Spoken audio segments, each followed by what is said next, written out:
Pemirsa, Ketua Dewan Komisioner Otoritas Jasa Keuangan OJK, Wimbo Santoso tengah mengadakan video conference dengan wartawan terkait perkembangan industri jasa keuangan serta kebijakannya. Silakan Bapak.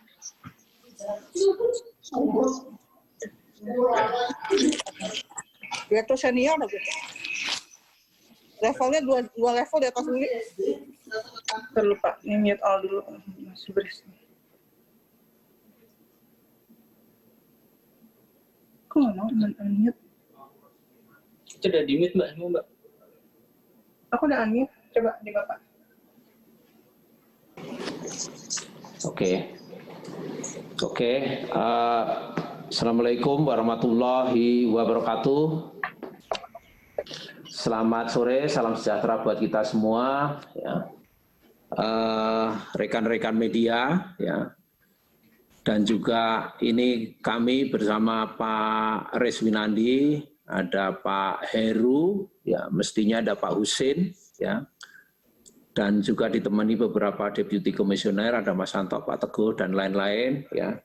Ini sekali lagi terima kasih rekan-rekan media yang telah sempat untuk bersama-sama melakukan video conference, ya, dengan topik berbagai kebijakan OJK yang kita keluarkan, ya, dalam rangka memitigasi dampak negatif adanya COVID-19 ini bersama-sama pemerintah, ya, agar ekonomi kita bisa survive, ya, dampaknya bisa kita mitigasi lebih awal dan tentunya tidak terlalu berat, ya, nanti untuk mengembalikan recovery seperti semula. Ya. Saya akan memberikan garis besarnya, ya, dan tentunya nanti biar meningkat waktu kami sediakan untuk tanya jawab, ya. Tentunya kami juga nanti mudah-mudahan sebelum maghrib sudah selesai. Ya. Pertama-tama, ya, kami sampaikan bahwa suka atau tidak suka COVID-19 ini telah menyebabkan perekonomian dan keuangan dunia menjadi sangat terpengaruh. Ya. Karena apa? Karena suka atau tidak suka, memang COVID-19 ini dan penanganannya memberikan ruang gerak yang sempit kepada sektor usaha, ya, dan tentunya berbagai aktivitas ekonomi ini terpengaruh sangat drastis, ya. Dan ini yang kita lakukan, ya, secara garis besar bagaimana pengaruh ini tidak begitu membuat, ya, ekonomi dan sektor real maupun sektor keuangan betul-betul terpukul, ya, dan tentunya menjadikan ekonomi, keuangan, dan kehidupan kita betul-betul menjadi sangat kena, ya, dan sulit kita untuk bergerak. Nah, inilah yang kita lakukan, hanya sekedar bagaimana ini bisa mengurangi dampak negatifnya. Ya. Nah, ini sentimen negatif, ya, telah terjadi. Ya. Sekarang ini telah terjadi di seluruh dunia, ya, yang mengakibatkan, ya, kinerja pasar saham global maupun di setiap negara mengalami penurunan yang luar biasa karena sentimen negatif ini. Ya, meskipun, ya, fundamental kita tadinya seluruh negara ini cukup bagus, tapi pelan-pelan karena ruang gerak sektor ekonomi dan usaha ini semakin sempit, ya, karena dampak dari COVID-19 ini, sehingga suka atau tidak suka dan lambat laun sektor real dan sektor keuangan kita ini pasti kena dampak. Nah, dapat kami sampaikan beberapa angka, barangkali juga sudah semua paham, bahwa indeks harga saham di Amerika Serikat pun sudah minus 26%, Filipina 31,58%, Thailand 27,65%, Singapura 25,45%, Malaysia 16,25%, ya. Cina minus 9,38%. Nah, kalau kita lihat Indonesia tidak terkecuali, ya. Indonesia IHSG kita melemah 26,61% secara year to date, ya. Dan juga tentunya ini ada tanda-tanda yang relatif agak menggembirakan, yang tentunya frekuensinya selama seminggu ini sudah ada hijau beberapa kali, ya. Dan sudah kelihatan merangkak membaik, ya, beberapa hari ini. Dan ini di seluruh dunia sama, sudah sedikit merangkak membaik. Kalau kita lihat di berbagai belahan dunia juga indeksnya sudah membaik, ya.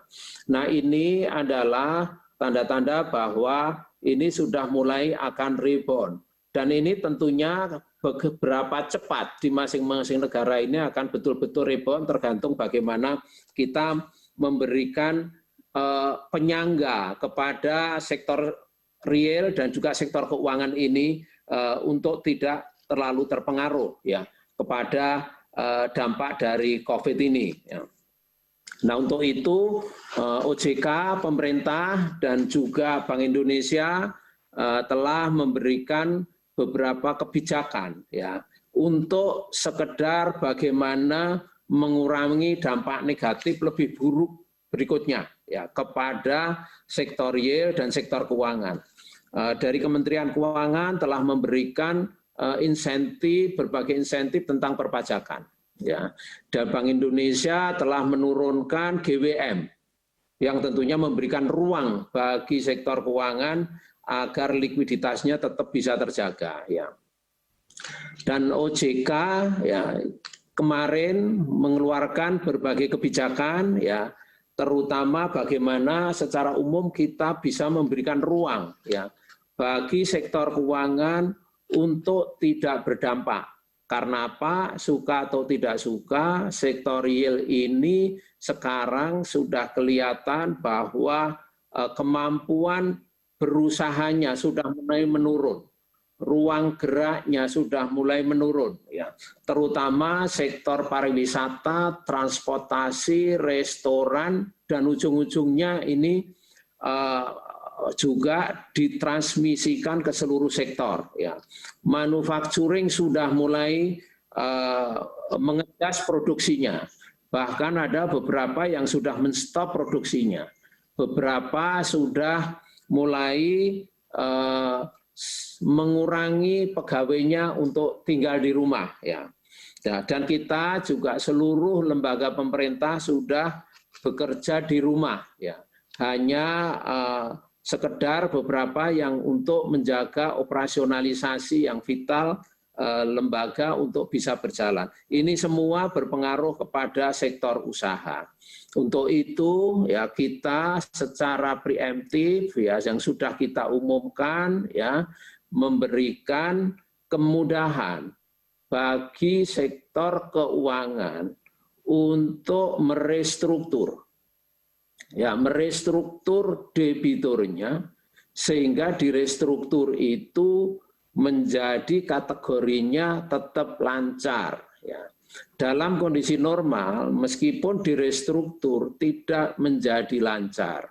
Karena apa? Dengan tetap lancar sehingga lembaga keuangan ini tidak harus membentuk pencadangan, ya, karena pencadangan ini, ya, akan membuat ruang lembaga keuangan dalam permodalannya menjadi lebih sempit, ya, sehingga ini adalah insentif yang kita berikan, ya, bagi nasabah yang mempunyai kemampuan untuk membayar, ya, meskipun usahanya kena, kami himbau kepada para debitur atau peminjam, kalau masih mempunyai ruang untuk nyicil karena tabungannya banyak, karena perusahaan induknya kaya, atau karena masih barangkali orang tuanya bisa membantu, silahkan, ini bisa tetap dibayar angsurannya dan tetap meskipun ini hanya membayar karena secara normal ini ada 3 kriteria untuk tetap dikategorikan lancar, diantaranya prospek usaha dan kondisi debitur itu, ya. Jadi meskipun ketepatan membayar dilakukan dalam kondisi normal, prospek usaha harus dihitung, dan kondisi debitur harus dihitung. Nah ini dalam kondisi COVID-19 ini hanya ketepatan pembayarannya sudah dikategorikan lancar. Nah ini adalah insentif yang diberikan kepada lembaga keuangan, perbankan maupun non-bank. Nah debitur mana yang dilakukan? Ya, adalah debitur-debitur yang kena dampak langsung maupun tidak langsung, termasuk debitur dalam kategori UMKM, ya, KUR, sektor informal, termasuk pengemudi ojek atau ojek online, dan juga nelayan, dan juga kredit-kredit mikro lainnya. Ini adalah bisa dikategorikan untuk mendapatkan insentif, direstruktur, dan ditunda pembayaran pokok plus bunga atau bunga saja, bahkan diberi keringanan pembayaran. Ya. Nah ini adalah debitur-debitur yang sampai dengan 10 miliar. Debitur di atas 10 miliar silahkan aja direstruktur. Ya. Dengan tadi dalam kategori lancar. Nah, dalam prakteknya kita sudah berbicara dengan seluruh ya CEO, ya baik bank maupun non bank, dan juga melalui asosiasinya untuk dilakukan itu, diperbolehkan menggunakan insentif itu. Ya. Apabila tidak digunakan, maka konsekuensinya lembaga keuangan, perbankan maupun non-bank harus dihitung sesuai dengan kolektibilitas aslinya, di mana itu akan berat bagi bank maupun lembaga keuangan.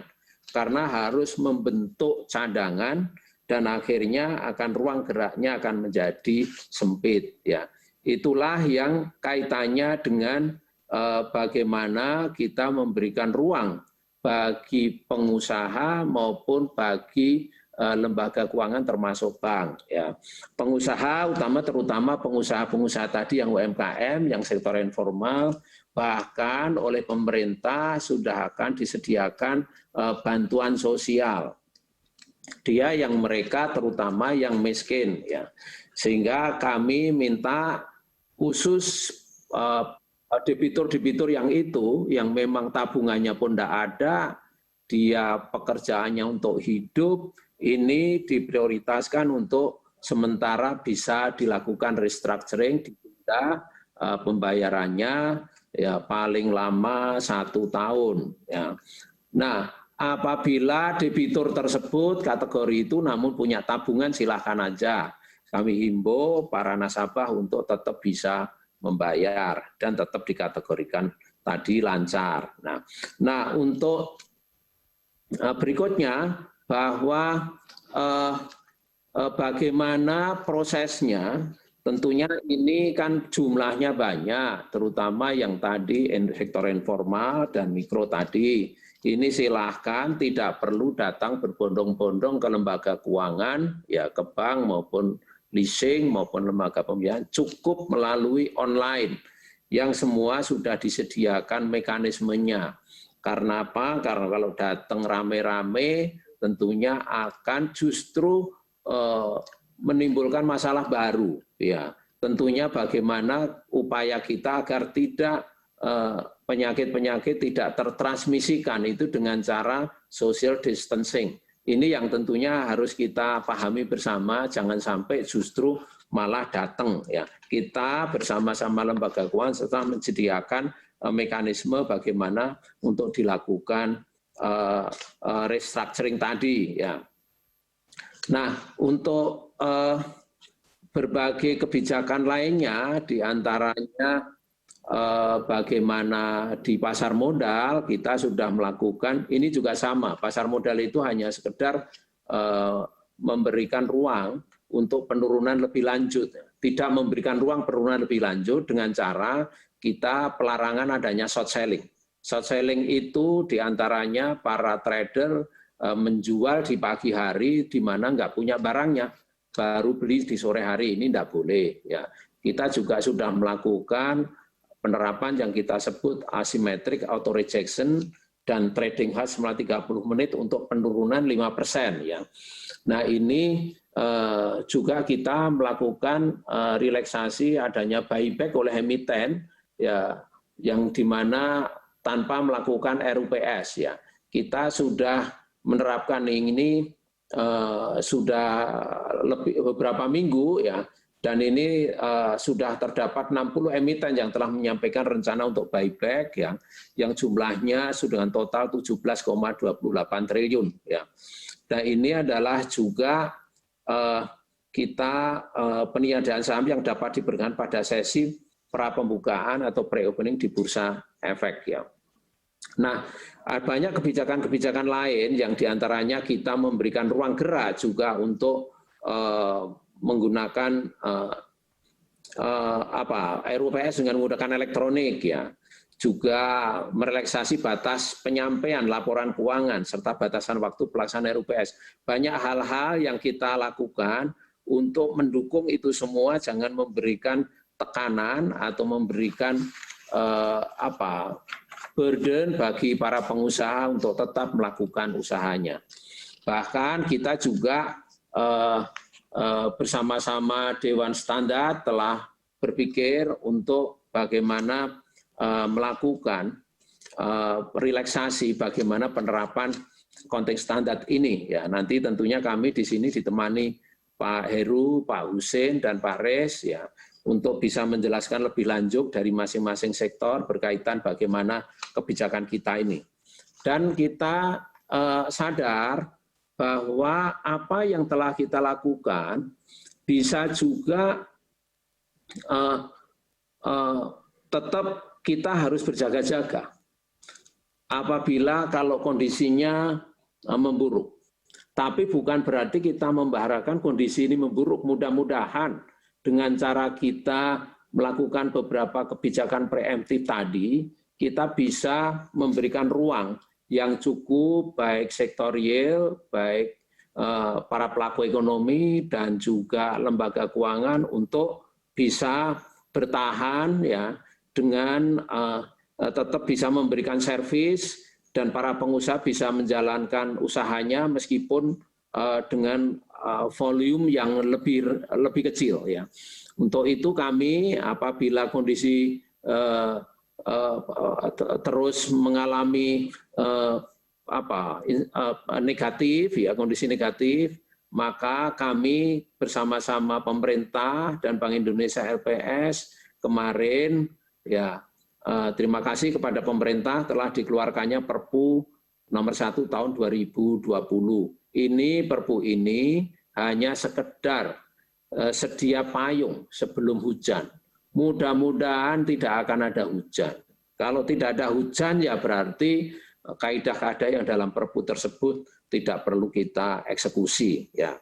Nah, tapi ya ini sekedar memberikan sentimen positif kepada Indonesia apabila memang kondisi tidak sebagaimana kita harapkan, kita sudah ada berbagai ruang agar kita bisa beroperasi lebih fleksibel dengan adanya Perpu ini. Ya, untuk itu kami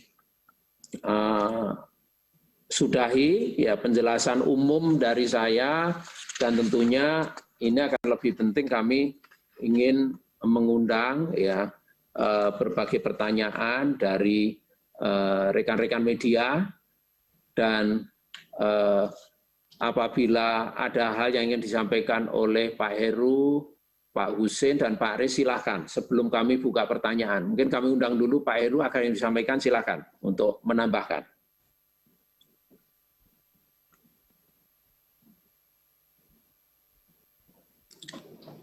Pak Heru bisa di-unmute.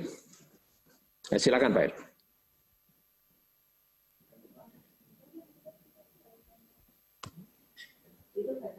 Ya, silakan Pak Heru. Ya Pak, terima kasih Pak Ketua, Mbak Ibu, rekan-rekan media yang berbahagia pada sore hari ini. Tadi Pak Ketua sudah lengkap sebetulnya mengenai berbagai stimulus yang dikeluarkan oleh Otoritas Jasa Keuangan. Nah, kalau kita melihat bahwa kondisi sekarang itu, kita mesti melihatnya secara balance ya, antara sektor real yang harus tetap hidup, juga banknya juga tetap sehat. Sehingga memang kalau kita lihat stimulus terkait dengan POJK 11 tadi, kita mengharapkan bahwa tadi Pak Ketua udah clear banget ya bahwa untuk Ya pemirsa, baru saja kita dengarkan terkait dengan Wimbo Santoso, Ketua Dewan Komisioner OJK, dengan beberapa hal yang telah dilakukan OJK, di mana memang corona memukul perekonomian dan juga keuangan Indonesia, bahkan juga perekonomian global. Dan indeks harga saham beberapa negara juga mengalami atau terdampak akibat COVID-19 dan mengalami minus, bahkan juga terdampak terhadap IISG atau indeks saham kita yang saat ini juga sudah secara year to date turun 26,61. Dan OJK sejauh ini juga sudah mengeluarkan kebijakan atau stimulus untuk beberapa sektor, terutama untuk sektor real yang sangat terdampak akibat COVID-19 ini. Di antaranya adalah kebijakan-kebijakan yang sudah dikeluarkan, yaitu untuk menjaga fundamental usaha sektor real, yaitu adalah terkait dengan kolektabilitas satu pilar serta restrukturisasi kredit. Sementara itu juga ada hal lain yang dilakukan oleh OJK, yaitu untuk menjaga stabilitas keuangan. Di antaranya sudah dilakukan beberapa opsi kebijakan yang telah dilakukan OJK, yaitu buyback saham tanpa melalui RUPS dan juga pelarangan short selling. Demikian special report video conference Ketua Dewan Komisioner Otoritas Jasa Keuangan OJK Wimbo Santoso, dan beberapa poin tadi yang telah kami sampaikan. Saya Eliza Hasan, sampai jumpa.